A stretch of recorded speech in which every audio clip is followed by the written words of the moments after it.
Tesla vient d'arrêter la production de son robot Optimus. Pas pour une simple glide, mais parce qu'il n'arrive pas à faire fonctionner ses mains. Les faits sont relativement simples. Tesla a stoppé l'approvisionnement en pièces il y a environ 2 semaines.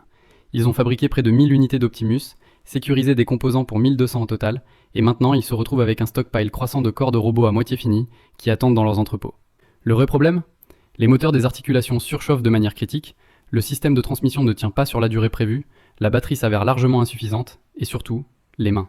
Créer des mains avec une dextérité suffisante est devenu leur véritable cauchemar technique. Et d'ailleurs, les unités d'Optimus déjà déployées dans leurs propres usines de batterie, elles tournent à moins de 50% de l'efficacité d'un travailleur humain. Mais voilà ce que personne ne dit clairement dans cette histoire. Les mains humanoïdes représentent le problème le plus difficile de toute la robotique moderne. Pas d'intelligence artificielle, pas la vision par ordinateur. Les mains, physiques, mécaniques. Parce que vous devez réussir à balancer simultanément le poids, la puissance, la précision millimétrique, la gestion thermique et la durabilité à long terme. Le tout dans un espace ridiculement restreint avec des dizaines de degrés de liberté. C'est un défi d'ingénierie tellement complexe qu'il fait plier même Boston Dynamics depuis plus de 20 ans. Et maintenant, Tesla est en train de le découvrir à ses dépens. Musk avait pourtant promis de manière très confiante 5000 unités d'ici la fin 2025.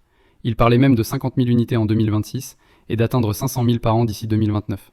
Il est même allé jusqu'à affirmer publiquement qu'Optimus pourrait valoir plus que l'intégralité du business automobile de Tesla. Mais regardez le pattern qui émerge.